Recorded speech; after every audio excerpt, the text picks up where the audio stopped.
Hello साथीहरु नमस्कार। आज पनि तपाईहरु माझमा मेरो YouTube च्यानलबाट उपस्थित भइसकेको छु। साथीहरु यो च्यानलबाट मैले तपाईहरुलाई हरेक किसिमको भिडियोहरु चाहिँ प्रोभाइड गर्ने गर्दछु। आज पनि तपाईहरु माझमा एउटा भिडियो लिएर आएको छु साथीहरु। भिडियो के कसलाई भन्ने कुरा पक्कै पनि तपाईहरुले थम्बनेल हेरेर थाहा पाइसक्नु भएको छ साथीहरु। हो साथीहरु, अहिलेको समयमा तपाईले चाहिँ YouTube चलाउनुहुन्छ भने एकदमै थम्बनेल चाहिँ इम्पोर्टेन्ट हो साथीहरु है। किनकि पब्लिक समक्ष पुग्ने भनेको सबैभन्दा पहिलो भनेको चाहिँ तपाईको टाइटल र थम्बनेल नै हो। तपाईको यदि थम्बनेल राम्रो छ भने तपाईको चाहिँ नै भिडियो चाहिँ क्लिक गरेर हेर्छन् भिडियो भित्र के छ भन्ने कुरो मतलब भएन। तर मेन कुरो तपाईको फोकस भनेको चाहिँ थम्बनेल हो। सबैभन्दा पहिला चाहिँ तपाईको ऑडियन्स समक्ष चाहिँ पुग्ने भनेकै थम्बनेल हो। त्यही भएर चाहिँ तपाईले चाहिँ थम्बनेल चाहिँ कसरी बनाउने भन्ने कुरा मैले यहाँनेरि मेरो थम्बनेलमा देखाएको छु। यस्तो खालको थम्बनेलहरु चाहिँ धेरै नै अहिले चलिरहेको छ। यो थम्बनेलहरु यस्तो खालको थम्बनेल चाहिँ म आज तपाईहरुलाई काइनमास्टरबाटै सजिलोसँग बनाएर चाहिँ देखाउने छु। यस्तो खालको थम्बनेल चाहिँ कसरी बनाउने भन्ने कुरा चाहिँ म तपाईहरुलाई आज टोटल रूपमा सिकाउने छु। साथीहरु भिडियोले स्किप नगरिकन हेर्नु होला। भिडियोले स्किप गर्नुभयो भने तपाईलाई नि घाटा लाग्नेछ। त्यही भएर चाहिँ भिडियो स्किप नगरिकन हेर्नुस्। त्यसपछि तपाईले पनि सजिलोसँग यस्तो खालको काइनमास्टरबाटै थम्बनेल बनाउन सिक्नुस् है साथीहरु। म तपाईहरुलाई चाहिँ एकदमै इजिली तरिकाले सिकाउने छु। जहिले पनि मैले भन्ने गर्छु साथीहरु, यदि मेरो च्यानलमा तपाईहरु नयाँ हुनुहुन्छ भने कृपया मेरो च्यानललाई सब्स्क्राइब गरेर मसँग जोडिनु होला, ताकि मैले नयाँ नयाँ भिडियो अपलोड गरेसँगै सबैभन्दा पहिला तपाईहरु समक्ष पुग्नेछ। नजिकको बेल आइकन चाहिँ दबाउन नभुल्नु होला सब्स्क्राइब सँगै है त। भन्दै साथीहरु अब लागौं आजको मुख्य विषयवस्तुतिर है त साथीहरु। पहिला चाहिँ साथीहरु अब म तपाईहरुलाई केही थम्बनेलहरु देखाउँदै छु। तपाईहरुले हेर्नु होला। यस्तो खालको थम्बनेल चाहिँ आजभोलि एकदमै चलेको छ। यदि तपाईले चाहिँ न्यूज बनाउनुहुन्छ त्यस्तो तरिकाको छ भने चाहिँ तपाईको यस्तो खालको थम्बनेल चाहिँ एकदमै अहिले युट्युबमा चलेको छ। तपाईहरुले देख्न सक्नुहुन्छ साथीहरु। दुई चारवटा थम्बनेल चाहिँ म तपाईहरुलाई देखाउँदै छु है। तपाईहरुले हेर्नु होला।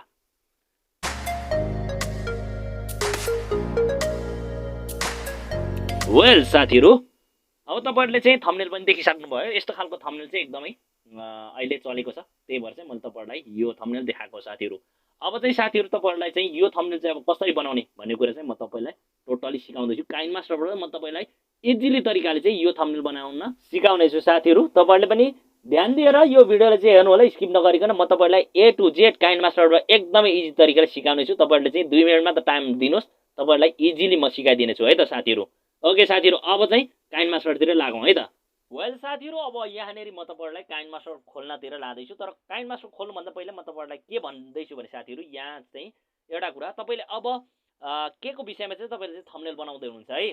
तपाईको जस्तो कि फिल्मको अब नायक नायिकाको विषयमा बनाउँदै हुनुहुन्छ कि नेताहरुको विषयमा बनाउँदै हुनुहुन्छ कि र्यापरको विषयमा बनाउँदै हुनुहुन्छ, टिकटकरको विषयमा बनाउँदै हुनुहुन्छ कि कसको विषयमा तपाईले भिडियो बनाउँदै हुनुहुन्छ। यदि नेताहरुको विषयमा बनाउँदै हुनुहुन्छ भने तपाईले चाहिँ नेताहरुको फोटो डाउनलोड गर्नुस्।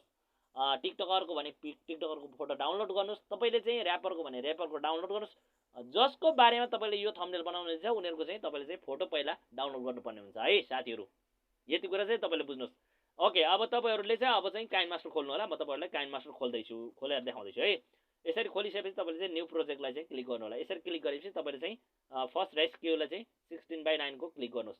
यसरी क्लिक गरिसकेपछि साथीहरु यहाँनेरि तेर्सोमा आइन्छ। तेर्सोमा गएपछि एउटा तपाईले इमेज चुज गर्नुस्। इमेज चुज गर्नुस्। यसरी मैले एउटा इमेज चुज गर्छु। अब इमेज चुज गरेर यसरी छोड्दिनु साथीहरु। त्यसपछि यसरी इमेज चुज गरेर छोड्दिएपछि साथीहरु तपाईहरुले चाहिँ यहाँ लेयर देख्नुहुन्छ। लेयरमा चाहिँ तपाईले चाहिँ ह्यान्ड राइटिङ भन्ने एउटा अप्सन पाउनुहुन्छ। यो ह्यान्ड राइटिङमा गएर सिम्पली क्लिक गर्नु होला है। यसरी क्लिक गरिसकेपछि तपाईले चाहिँ एडिटमा देख्नुहुन्छ। एडिटमा तपाईले क्लिक गरेर पेन्सिल देख्नुहुन्छ। यो पेन्सिललाई क्लिक गर्नुस्। पेन्सिललाई क्लिक गरेपछि तपाईले चाहिँ तेस्रो आइकन यो चाहिँ एउटा तेस्रो मार्कर छ सिधावाला, यसलाई चाहिँ क्लिक गर्नुस्। यसलाई क्लिक गरेपछि तपाईले चाहिँ यहाँनेरि जुन कलर छ कलर चुज गर्नुपर्ने। सिम्पली यसलाई चाहिँ तपाईले चाहिँ रातोलाई चाहिँ सेतो बनाउनुस्।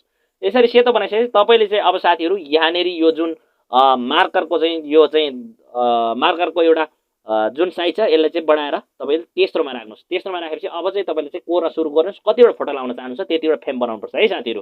त्यसको लागि सिम्पली तपाईले चाहिँ यहाँनेरि फ्रेम बनाउनुस्। तपाईहरुले चाहिँ म फ्रेम बनाएर देखाउँदै छु। अब यसरी सिधा तान्नुस् हैन। अहिले सिधा तपाईले चाहिँ यसरी तानेर राख्नुस्। तपाईहरुले चाहिँ कतिवटा बनाउन चाहनुहुन्छ त्यतिवटा है फ्रेम यसरी सिधा तानेर राख्नुस्। अब तपाईले चाहिँ यसरी सिधा सिधा तानेर चाहिँ राख्नुस्। ठ्याक ठ्याक मिलाउनुस् है। यसरी अब मिलाएर राख्नुस्। अब जस्तै कि मानिलिउँ ल मैले चाहिँ अब 4वटा मात्र बनाए। तपाईहरुले छिटो जति पनि तपाईले बनाउन सक्नुहुन्छ छिटोको लागि है।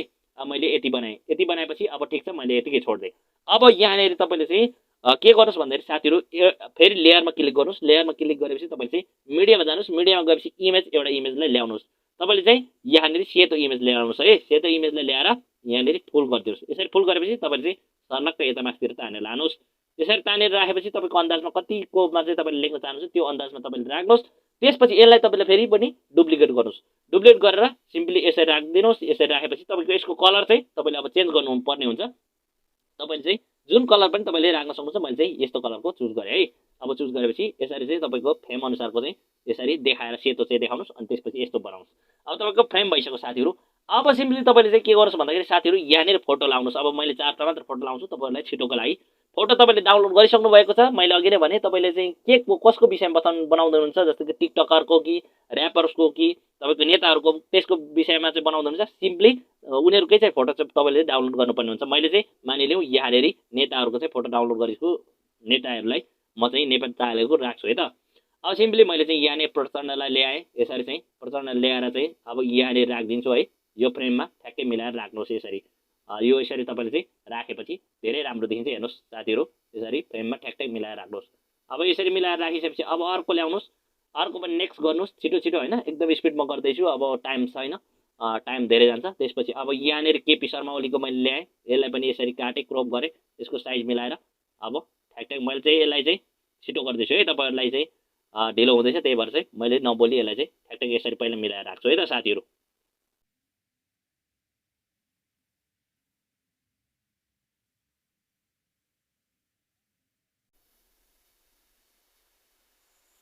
ओके वेल साथीहरू, अब यसरी मैले मिलाएर राखिसकेँ। तपाईँहरूले देखिसक्नुभयो होइन। यसरी मिलाएर तपाईँले राखिदिनुहोस्। अब यसरी राखिसकेपछि अब अर्को काम के गर्नु साथीहरू भन्दाखेरि यहाँनिर फेरि पनि यो सेतो जुन छ यसलाई नै गर्दा पनि हुन्छ। नभए लेयरमा फेरि जानुहोस्। लेयरमा गएर तपाईँले चाहिँ एउटा फेरि इमेज ल्याउनुहोस्, सेतो इमेज है।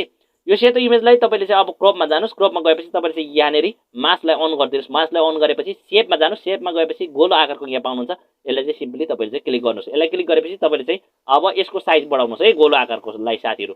यसरी साइज बढाएर ठुलो बनाउनुहोस्। त्यसपछि यो एङ्गल बन्छ। एङ्गल बनेपछि अब तपाईँले चाहिँ यहाँनिर यसरी राखिदिनुहोस्। यसरी तपाईँले राखिदिएपछि साथीहरू अब यहाँनिर के गर्नुहोस् भन्दाखेरि म तपाईँहरूलाई के भन्दैछु भन्दाखेरि तपाईँहरूले ध्यान दिनु होला। यहाँनिर यसरी राखेर अब सिम्पली साथीहरू यहाँनिर यसको डुप्लिकेट गर्नुहोस् है। अब फेरि पनि यहाँ 3टा डटमा यसको डुप्लिकेट गरेर सिम्पली अब तपाईँले कलर चेन्ज गर्नुहोस्। फेरि अघि मैले चेन्ज गरेँ, तपाईँको जुन कलर चाहिन्छ त्यही कलर चेन्ज गरेर यसरी राखिदिनुहोस्। यसरी अब ठ्याक्कै यहाँनिर यति गरिदिनुहोस्। तपाईँको चाहिँ एकदमै दामी देखिनेछ। अब यसरी हेर्नुहोस् भइसक्यो साथीहरू। अब यहाँनिर तपाईँहरूले चाहिँ सिम्पली साथीहरू के गर्नुपर्छ भन्दाखेरि अब तपाईँले लेख्नुहोस् यहाँनिर अब के लेख्न चाहनुहुन्छ है। अब यो नेताहरूको बारेमा जस्तो कि म चाहिँ लेख्छु अब यहाँ लेख्दैछु नेपालका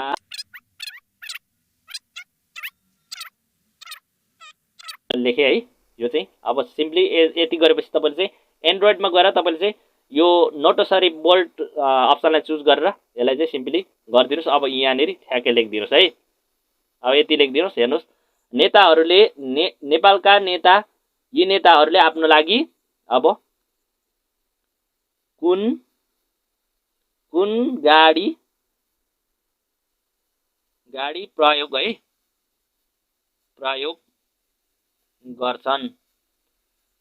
गर्छन् भनेर मैले चाहिँ लेखिदिएँ। अब तपाईँहरूले आफ्नो विचारमा के अब लेख्न चाहनुहुन्छ त्यही तरिकाले लेख्न सक्नुहुन्छ। मैले चाहिँ यसरी लेखेँ प्रयोग गर्छन् भनेर सिम्पली यसरी लेखिदिएँ। अब हेर्नुहोस् तपाईँहरूको अगाडि यो चाहिँ भइसकेको छ। अब यसरी चाहिँ भइसक्यो। अब तपाईँलाई चाहिँ अलिकति राम्रो बनाउनुको लागि चाहिँ मैले चाहिँ यहाँनिर गाडी पनि डाउनलोड गरेको छु। गाडी डाउनलोड गरेर मैले चाहिँ यसको ब्याकग्राउन्ड चाहिँ हटाएको छु। सिम्पली यसलाई चाहिँ ब्याकग्राउन्डलाई हटाएको गाडी चाहिँ म यहाँनिर राख्छु। अब यसरी राखेर यसलाई डुप्लिकेट गरेर डबल गर्नु पनि सकिन्छ साथीहरू।